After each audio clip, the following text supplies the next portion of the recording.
in the tower at CSX's Osborne Yard, located in Louisville, Kentucky. We're facing south, watching a car being sent into the 48-track classification yard. Osborne also includes 3 other yards: a 20-track receiving yard on the north, behind our camera, an 8-track departure yard on the west, and an industrial yard on the east. At the south end of the classification yard, a couple of SD-35s are assembling 2 freight trains, scheduled for runs to Nashville, Tennessee later this evening. That 181-mile trip will be made over what was originally the main line of the Louisville and Nashville Railroad. In this program, we'll take a look at that line, now operated by the CSX Railroad. Construction on this line began in 1853. Work on the right-of-way was done more or less simultaneously over all 5 divisions between Louisville and Nashville. Rail laying was done from both ends, and the lines were joined in 1859 at a point north of Bowling Green, Kentucky. The present-day blue and gray color scheme of CSX would have been appropriate in those early years, as in 1861 the Civil War broke out. Over the next 2 years, control of this line was hotly contested between the Union and the Confederacy, causing the railroad to sustain heavy damage. When the fighting was over, the line was quickly rebuilt. From this 181-mile core, the L&N eventually expanded to a 1958 length of approximately 6,000 miles. The L&N became part of the Seaboard system in 1983, which then became part of CSX in 1986. This route sees 10 scheduled trains daily, and 7 of them run during daylight hours. The schedule lists all 10 movements as general merchandise freights. Now let's take a closer look at this main stem of the L&N. But first, let's divide it into 3 segments. We'll start with the northern segment, the portion between Louisville and Elizabethtown, Kentucky. Here, the line runs south from Louisville, crosses the Salt River at Shepherdsville, then passes through the town of Lebanon Junction before ascending Muldraw Hill at Colesburg. Elizabethtown lies just south of the crest of the hill.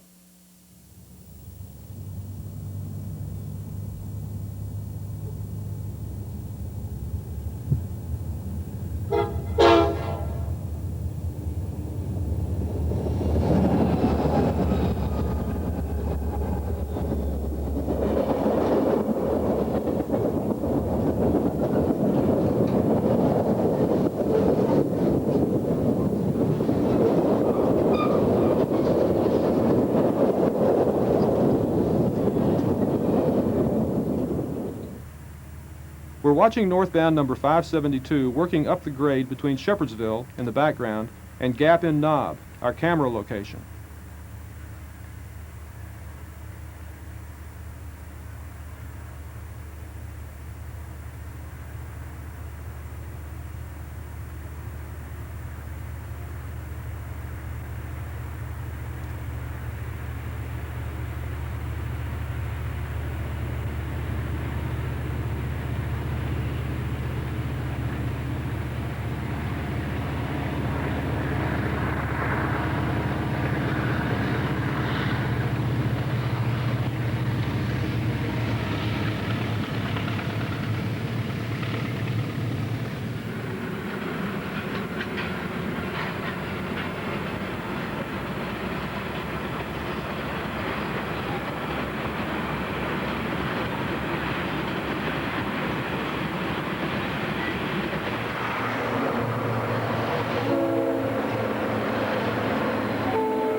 One of two branch lines leaving the main between Louisville and Elizabethtown is the 37-mile-long Springfield branch.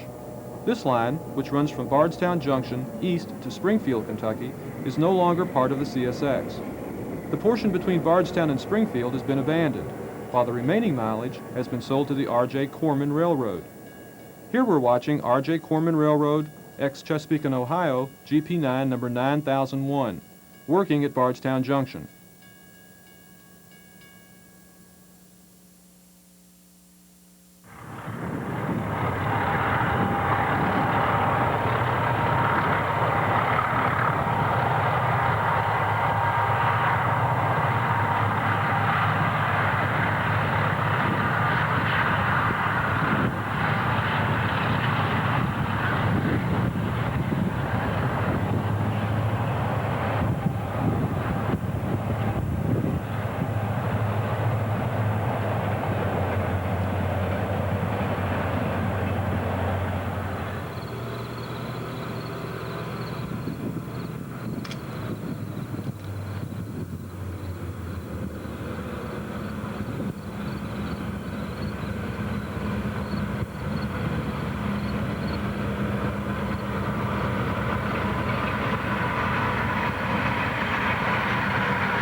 The other branch on this portion of the line is the Lebanon branch.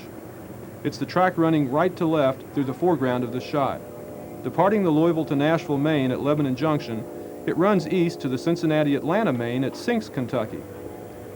This branch is only a shadow of its former self.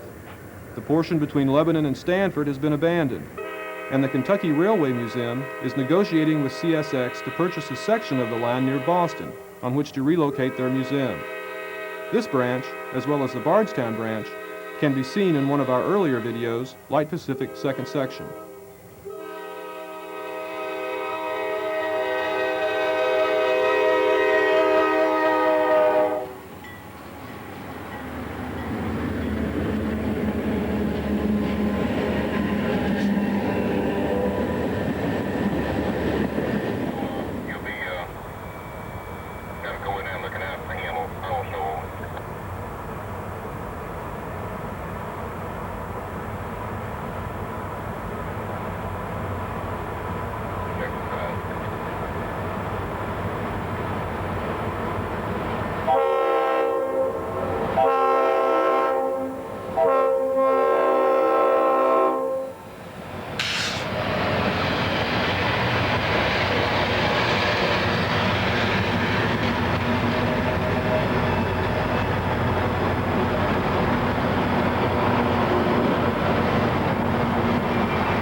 Muldraw Hill is the biggest natural obstacle that the builders of the line had to overcome. This 4.5-mile grade, climbing at a rate of 1.2% to 1.5%, takes the road up out of the Ohio River Valley into central Kentucky. The original grade included 2 large trestles and a 2,000-foot tunnel. In 1927, this portion of the line was double-tracked, at which time the tunnel was bypassed with a huge cut. The limestone rock excavated from the cut was then used to create fills about 400 feet west of the trestles, also eliminating them. In this shot, we're about a mile below the top of the hill. The original line veered to the left here and ran through the tunnel, coming back to the new line at Tunnel Hill, the top of the grade.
Now let's look at the middle of the line, the portion between Elizabethtown and Bowling Green, Kentucky.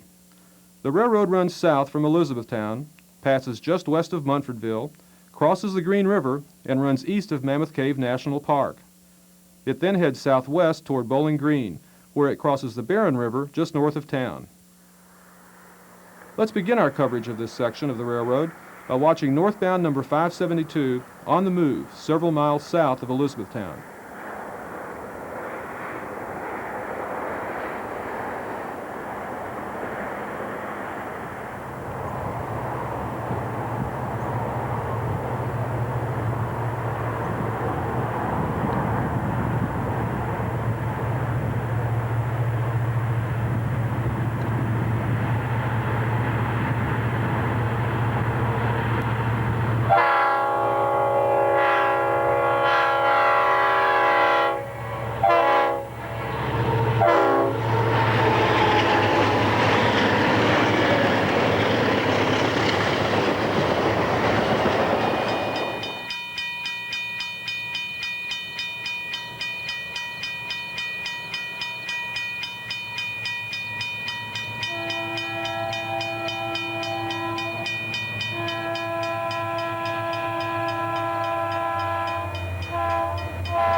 The bridge across the Green River at Munfordville was the largest iron bridge in the country when it was completed in 1859. 1,200 feet long, it was partially destroyed during the Civil War. This present-day structure, built on the original piers, dates to 1926 and is approximately 600 feet long, standing 115 feet above the river.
The curve at Rowletts, between mileposts 76 and 78, is the longest continuous curve on the L&N, yet it's gentle enough for trains to maintain track speed.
The tunnel north of Park City is 394 feet long. Here we see southbound number 573 coasting through the tunnel and into Park City, where the train has to pick up a few cars.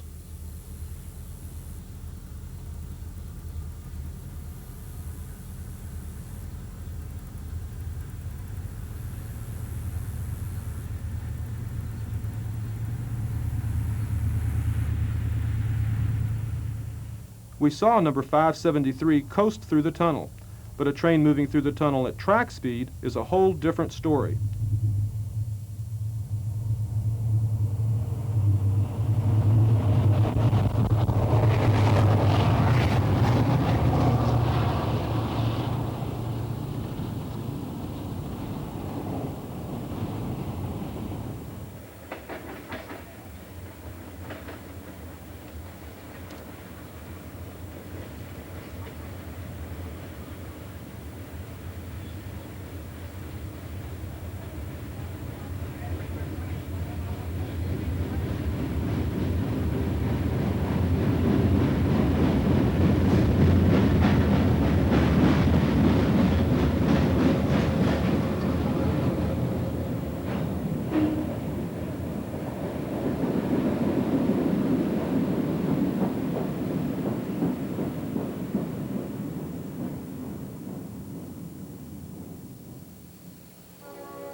A General Motors Corvette plant is located near the community of Bristow, and number 573 is scheduled to do a little work there today. But Bristow is also the site of a railroading first. Give up? At this location, on October 11, 1866, 3 men unfastened a rail, attached wires to it, then hid in the underbrush along the right-of-way. When the train came along, they jerked the rail out of place, causing the train to leave the tracks and overturn. Their objective? To rob the L&N pay car. These ingenious thieves made off with some $8,000 of the L&N's money, also gaining the dubious distinction of perpetrating the first peacetime train robbery.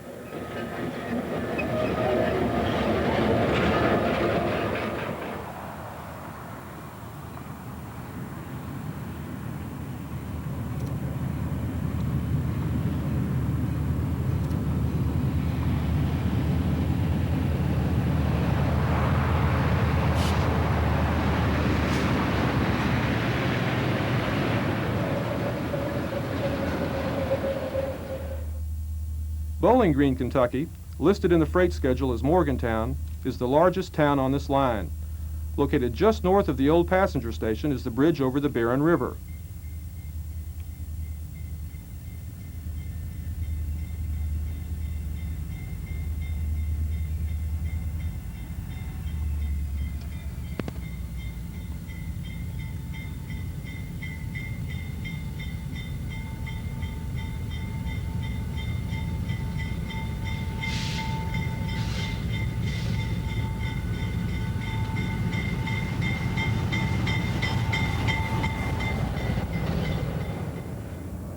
On the south side of Bowling Green is Memphis Junction.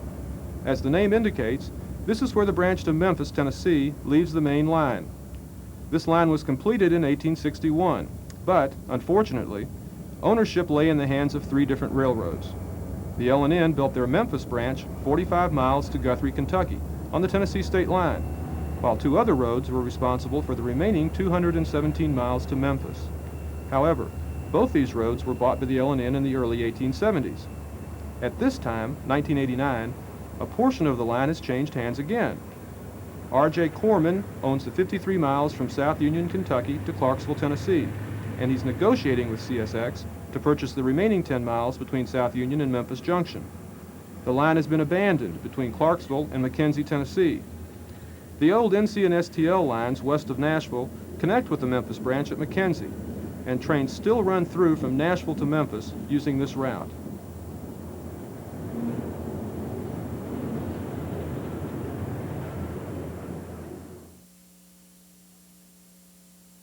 Now let's take a look at the southern portion of this line, from Bowling Green to Nashville.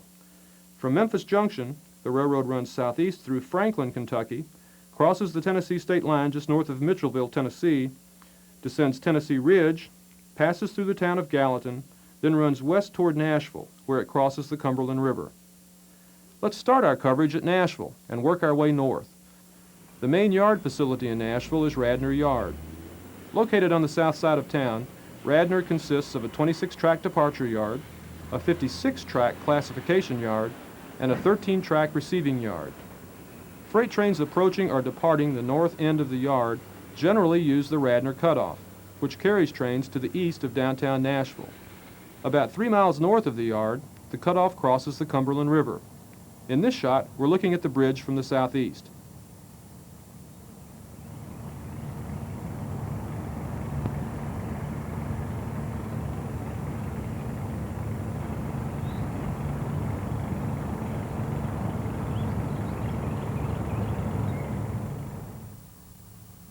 We're in Shelby Park, not far from downtown Nashville, and we're viewing the bridge from a different angle, the northwest. After crossing the bridge, the cutoff runs north through Shelby Park, joining the main line at Maplewood, Tennessee. At Amqui, 13 miles north of Radnor, the main line splits. One line heads northwest toward Evansville and Chicago. The other, the original main line, heads toward Louisville.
At Gallatin, two branch lines leave the main.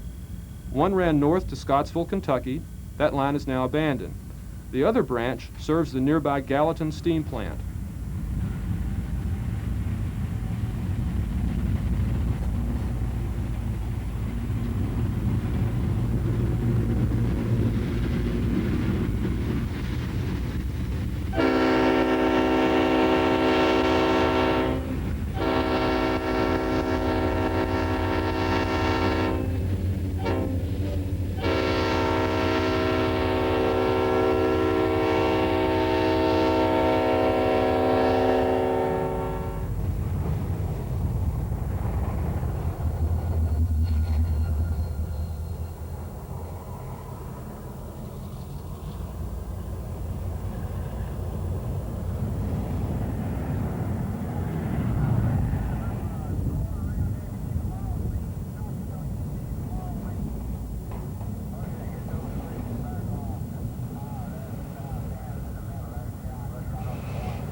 Gallatin is located at the foot of the grade up Tennessee Ridge.